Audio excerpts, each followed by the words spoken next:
নমস্কার বন্ধুরা, deep study চ্যানেলের পক্ষ থেকে আপনাদের সকলকে জানাই স্বাগতম। আজকে আবার আমি Tripura forester and forest guard এবং ত্রিপুরা স্পেশাল এক্সিকিউটিভের জন্য বাছাই করা ত্রিপুরা জিকে থেকে মোস্ট ইম্পর্ট্যান্ট 30 কোয়েশ্চেন্স আপনাদের সামনে নিয়ে এসেছি। আমি ইতিমধ্যেই 3টি ভিডিও আপলোড করেছি ডিপ স্টাডি চ্যানেলে। আপনারা যারা যারা এই ভিডিওগুলো দেখেননি অবশ্যই দেখে নেবেন, যাতে করে আপনারা আপনাদের এক্সাম প্রিপারেশনকে আরও কিছুটা মজবুত করতে সক্ষম হন। তো আর বেশি কিছু না বলে আজকের ভিডিও শুরু করছি প্রথম কোয়েশ্চেন দিয়ে, যেখানে বলা হয়েছে ত্রিপুরার কৃষি ভূমির কত শতাংশ ধান চাষ করা হয়। তো মনে রাখবেন, ত্রিপুরার কৃষি ভূমির ধান চাষ করা হয় 91%, ঠিক আছে। 2 নম্বর কোয়েশ্চেন, যেখানে বলা হয়েছে ত্রিপুরার কৃষিযোগ্য জমির পরিমাণ প্রায়। তো ত্রিপুরাতে কৃষিযোগ্য যে জমি রয়েছে তার পরিমাণ হচ্ছে 2.55 লক্ষ হেক্টর, ঠিক আছে। 2.55 লক্ষ হেক্টর কিন্তু ত্রিপুরার কৃষিযোগ্য জমির পরিমাণ রয়েছে।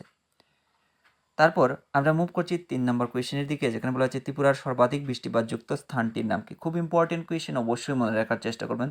ত্রিপুরার সর্বাধিক বৃষ্টিপাতযুক্ত স্থান যেটা হচ্ছে সেটা হচ্ছে কমলপুর। কমলপুরে কিন্তু সর্বাধিক বৃষ্টিপাত হয়ে থাকে ত্রিপুরার। তারপর আমরা মুভ করছি 4 নম্বর কোয়েশ্চেন, কোন সড়ক পথকে ত্রিপুরার জীবনরেখা বলা হয়। এই কোয়েশ্চেনটাও কিন্তু অত্যন্ত গুরুত্বপূর্ণ একটা কোয়েশ্চেন, আপনারা এই কোয়েশ্চেনটাকে হাইলাইট করে রাখতে পারেন। তো কোন সড়ক পথকে ত্রিপুরার জীবনরেখা বলা হয়, সেটা হচ্ছে NH44। NH44 হচ্ছে ত্রিপুরার জীবনরেখা। তারপর আমরা মুভ করছি 5 নম্বর কোয়েশ্চেন, যেখানে বলা হচ্ছে ত্রিপুরার দ্বিতীয় দীর্ঘতম নদীটির নাম কি। আমরা জানি ত্রিপুরার প্রথম দীর্ঘতম নদী হচ্ছে মনু নদী, তার দৈর্ঘ্য 167 কিমি। আমি এই কোয়েশ্চেনটা আমি দিয়েছিলাম পূর্বের ভিডিওতে, যারা যারা দেখেননি অবশ্যই দেখে নেবেন। ত্রিপুরার দ্বিতীয় দীর্ঘতম নদী আমরা দেখব, সেটা হচ্ছে খোয়াই নদী, ঠিক আছে। খোয়াই নদী হচ্ছে ত্রিপুরার দ্বিতীয় দীর্ঘতম নদী। তারপর 6 নম্বর কোয়েশ্চেন, যেখানে বলা হয়েছে ত্রিপুরার লংতরাই রেঞ্জ এর একটি শৃঙ্গের নাম কি। তো এখান থেকে কিন্তু কোয়েশ্চেন আসতে পারে, ত্রিপুরার লংতরাই রেঞ্জের একটি শৃঙ্গের নাম হচ্ছে ফেইংপুই বা ফেইংপুই। কোন ত্রিপুরার কোন পর্বতশৃঙ্গের অন্তর্গত বা পাহাড় শৃঙ্গের অন্তর্গত, এরকম আসতে পারে। তো অবশ্যই মনে রাখবে ফেইংপুই হবে ত্রিপুরার লংতরাই রেঞ্জের একটি শৃঙ্গের নাম, ঠিক আছে। এরপর আমরা মুভ করছি 7 নম্বর কোয়েশ্চেনের দিকে, যেখানে বলা হয়েছে প্রাকৃতিক রাবার উৎপাদনে ভারতের মধ্যে ত্রিপুরার স্থান কত রয়েছে। তো প্রাকৃতিক রাবার উৎপাদনে আমরা যদি দেখি, ভারতের মধ্যে ত্রিপুরার স্থান কিন্তু আমরা দ্বিতীয় স্তরে দেখতে পাই। খুব ইম্পর্টেন্ট এই কোয়েশ্চেন, যেহেতু আমরা ফরেস্ট গার্ডের জন্য প্রিপারেশন নিচ্ছি, তো সেহেতু এখান থেকে এই কোয়েশ্চেনগুলো আসার অনেকটাই পসিবিলিটি রয়েছে। তারপর আমরা মুভ করছি 8 নম্বর কোয়েশ্চেন, যেখানে বলা আছে ত্রিপুরার অধিকাংশ স্থান জুড়ে যে মৃত্তিকা দেখতে পাওয়া যায়, মানে বেশিরভাগ স্থানে আমরা যে ধরনের মৃত্তিকা দেখতে পাই তার নাম কি। তো সেটা হচ্ছে বেসিক্যালি দোআঁশ মৃত্তিকা, ঠিক আছে। দোআঁশ মৃত্তিকা বেশি ভাগ অংশে আমরা দেখতে পাই। তো আমরা জানি যে আমাদের ফরেস্টার এবং ফরেস্ট গার্ডের জন্য সয়েল একটা চ্যাপ্টার, মানে একটা টপিক রয়েছে। তো সেখান থেকে কিন্তু এই কোয়েশ্চেনটা আমি দিয়েছি, তো একটু গুরুত্ব সহকারে দেখবেন।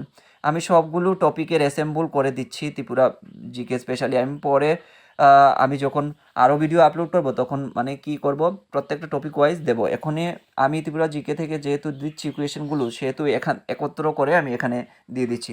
তো এগুলো একটু গুরুত্ব সহকারে আপনারা মনে রাখার চেষ্টা করবেন।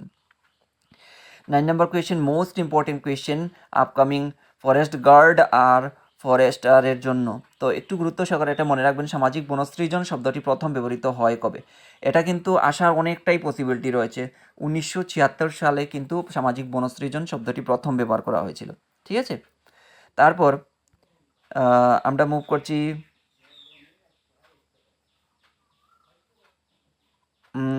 এবার আমরা মুভ করছি 10 নম্বর কোয়েশ্চেনের দিকে, যেখানে বলা আছে ত্রিপুরার মৃত্তিকাকে প্রধানত কয়টি ভাগে ভাগ করা যায়। খুব ইম্পর্টেন্ট কোয়েশ্চেন, ত্রিপুরার মৃত্তিকাকে প্রধানত ভাগ করা যায় 5টি ভাগে। তো সয়েল আমাদের কিন্তু এই টপিকটা আমাদের রয়েছে, তো সেখান থেকে আমি এই কোয়েশ্চেনটা দিয়েছি। 5টি ভাগে ভাগ করা হয়েছে ত্রিপুরা মৃত্তিকাকে প্রধানত, ঠিক আছে।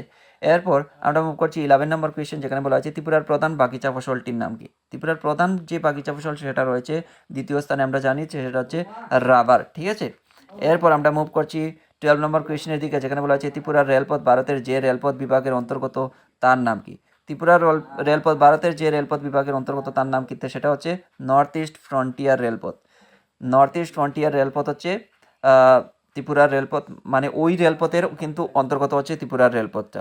তারপর আমরা মুভ করছি 13 নম্বর কোয়েশ্চেন, যেখানে বলা হয় সরি ত্রিপুরার তৃষ্ণা অভয়ারণ্যের নাম কি। তো ত্রিপুরার তৃষ্ণা অভয়ারণ্যের নাম হচ্ছে 194.71 বর্গ কিমি হচ্ছে ত্রিপুরা তৃষ্ণা অভয়ারণ্যের আয়তন।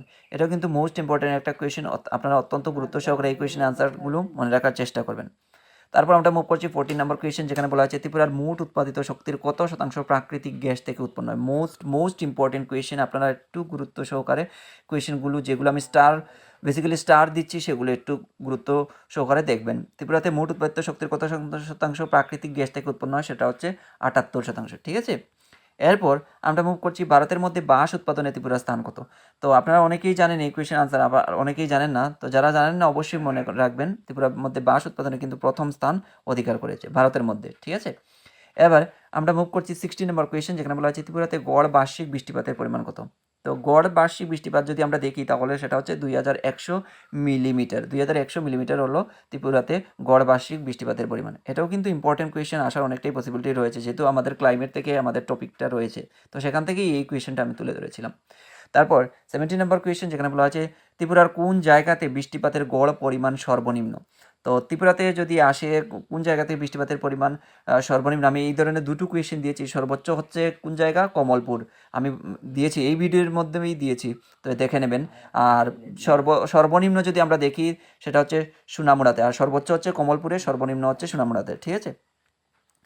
এরপর আমরা মুভ করছি 18 নম্বর কোয়েশ্চেন, যেখানে বলা আছে ত্রিপুরার শ্রেষ্ঠ নদী গুমতি নদীর দৈর্ঘ্য কত। দেখুন, এই কোয়েশ্চেন থেকে আমরা দুটো কোয়েশ্চেন আনসার জানতে পারি। ত্রিপুরার শ্রেষ্ঠ নদী হচ্ছে গুমতি, আর ত্রিপুরার শ্রেষ্ঠ নদী গুমতি নদীর দৈর্ঘ্য কত যদি আসে, তাহলে অবশ্যই মনে রাখবেন 133 কিমি, ঠিক আছে। অনেক সময় দৈর্ঘ্য পুছে বলে দিতে পারে, তো সেটা কিন্তু মনে রাখবেন। তারপর আমরা মুভ করছি 19 নম্বর কোয়েশ্চেন, যেখানে বলা হয়েছে ধর্মনগর শহরটি কোন নদীর তীরে গড়ে উঠেছে। খুব ইম্পর্টেন্ট কোয়েশ্চেন, এই কোয়েশ্চেনটা কিন্তু বিভিন্ন ধরনের কম্পারেটিভ লেভেলের এক্সামে তুলে ধরা হয়, অবশ্যই মনে রাখবেন। সেটা হচ্ছে ধর্মনগর শহর, সেটা হচ্ছে জুড়ি নদীর তীরে। আর আমি পূর্বের ভিডিওতে দিয়েছিলাম আগরতলা কোন নদীর তীরে গড়ে উঠেছিল, সেটা হচ্ছে হাওড়া নদীর তীরে। মনে রাখবেন এই দুটো কোয়েশ্চেন। তারপর আমরা মুভ করছি 20 নম্বর কোয়েশ্চেন, ত্রিপুরার দক্ষিণ বাহিনী নদী দুটির নাম। তো এটাও ইম্পর্টেন্ট কোয়েশ্চেন, মনে রাখবেন মুহুরী ও ফেনী হচ্ছে ত্রিপুরার দক্ষিণ বাহিনী দুটি নদী। তারপর আমরা মুভ করছি 21 নম্বর কোয়েশ্চেন, ত্রিপুরার নগর পঞ্চায়েতের সংখ্যা কয়টি। তো ল থেকে স্পেশালি আমাদের একটা টপিক রয়েছে, এবং স্পেশাল এক্সিকিউটিভের ক্ষেত্রেও কিন্তু ল আমাদের রয়েছে, তো সেক্ষেত্রে কিন্তু এই ধরনের কোয়েশ্চেন আসার অনেকটাই পসিবিলিটি রয়েছে। তো এগুলো মনে রাখার চেষ্টা করবেন। ত্রিপুরার নগর পঞ্চায়েতের সংখ্যা রয়েছে 12টি, ঠিক আছে। এরপর আমরা মুভ করছি 22 নম্বর কোয়েশ্চেন, যেখানে বলা আছে TMCA এর সম্পূর্ণ নাম কি। খুব ইম্পর্টেন্ট কোয়েশ্চেন, তো এটা মনে রাখবেন, ত্রিপুরা মহিলা কমিশন অ্যাক্ট হচ্ছে TMCA এর সম্পূর্ণ নাম।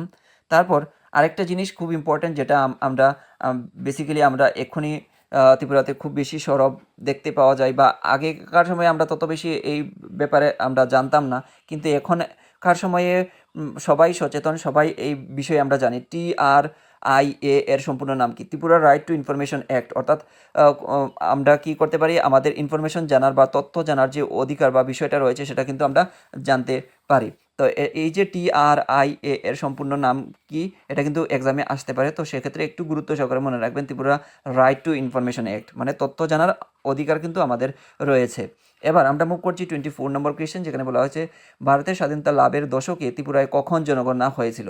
বা এরকম আসতে পারে কোয়েশ্চেনটা, যে ত্রিপুরায় প্রথম জনগণনা কবে হয়েছিল, এইভাবে ঘুরিয়ে আসতে পারে। তো মনে রাখবেন, ত্রিপুরায় প্রথম যখন জনগণনা হয়েছিল, সেটা হয়েছিল 1941 সালে, ঠিক আছে। খুব ইম্পর্টেন্ট, এই কোয়েশ্চেনটা মনে রাখবেন। তারপর এই কোয়েশ্চেনের সঙ্গে আরেকটাই কোয়েশ্চেন খুব ইম্পর্টেন্ট, ত্রিপুরায় যখন জনগণনা হয়েছিল তখন কোন রাজার রাজত্ব ছিল, সেটা হচ্ছে মহারাজা বীর বিক্রম মানিক্যের রাজত্ব ছিল, ঠিক আছে। তারপর 26 নম্বর কোয়েশ্চেন, যেখানে বলা হয়েছে এই কোয়েশ্চেনগুলো বেসিক্যালি, এখন আমি যে কোয়েশ্চেনগুলো আলোচনা করব, বেসিক্যালি ল থেকে আমি হিট করেছি, ল থেকে এই কোয়েশ্চেনগুলো আসার অনেকটা পসিবিলিটি রয়েছে, তাই আমি এখানে তুলে ধরেছি। 2001 সালে জনগণনার সময় ত্রিপুরার মুখ্যমন্ত্রী কে ছিলেন, আপনারা অনেকেই জানেন, আবার অনেকেই জানেন না। যারা জানেন না অবশ্যই জেনে নেবেন, মুখ্যমন্ত্রী ছিলেন কিন্তু মানিক সরকার, ঠিক আছে। এবার আমরা মুভ করছি 27 নম্বর কোয়েশ্চেন, যেখানে বলা হয়েছে বর্তমানে ত্রিপুরায় কতগুলো পঞ্চায়েত সমিতি রয়েছে। তো আমরা বেসিক্যালি সবাই জানি যে এখানে 23টি পঞ্চায়েত সমিতি রয়েছে। তারপর 28 নম্বর কোয়েশ্চেন, যেখানে বলা হয়েছে পঞ্চায়েত পরিকল্পনার জন্য অর্থের প্রধান উৎস কী। তো পঞ্চায়েত পরিকল্পনার প্রধান উৎস হচ্ছে, সেটা হচ্ছে সরকারি অনুদান। পঞ্চায়েত পরিকল্পনা করতে গেলে আমাদের যেটা সর্বাগ্রে প্রয়োজন, সেটা হচ্ছে সরকারি অনুদান। তারপর আমরা মুভ করছি 29 নম্বর কোয়েশ্চেন, যেখানে বলা আছে দেশের স্বাধীনতার কত বছর পর ভারতের পঞ্চায়েত ব্যবস্থা চালু হয়। সেটা হচ্ছে স্বাধীনতার 10 বছর পর, ঠিক আছে। স্বাধীনতার 10 বছর পর কিন্তু ত্রিপুরাতে মানে ভারতে পঞ্চায়েত ব্যবস্থাটা চালু হয়েছিল। তারপর আমরা মুভ করছি 30 নম্বর কোয়েশ্চেনের দিকে, যেখানে বলা হচ্ছে রাজ্যের পঞ্চায়েত নির্বাচন পদ্ধতি কে পরিচালনা করেন। Most important question upcoming forest guard special executive এবং ফরেস্টারের জন্য, সেটা হচ্ছে রাজ্যের পঞ্চায়েত নির্বাচনের পদ্ধতি যিনি পরিচালনা করেন সেটা হচ্ছে রাজ্য নির্বাচন কমিশন। ঠিক আছে, তো এই ছিল ফরেস্টার এবং forest guard Tripura special executive থেকে বাছাই করা মোস্ট ইম্পর্টেন্ট ত্রিপুরা জিকে থেকে 30 কোয়েশ্চেন্স। আশা করছি এই 30 কোয়েশ্চেন্স আপনাদের এক্সাম প্রিপারেশনের জন্য অনেকটা হেল্পফুল হবে। আর যদি এই দিনের ভিডিও আপনারা ডিপ স্টাডি চ্যানেলের পক্ষ থেকে আরও পেতে চান, তাহলে অবশ্যই ডিপ স্টাডি চ্যানেলের সঙ্গে জুড়ে থাকার চেষ্টা করুন। ধন্যবাদ সবাইকে, আপনারা সবাই ভালো থাকুন, সুস্থ থাকুন। দেখা হবে পরবর্তী আরও একটি নতুন ভিডিওর সঙ্গে।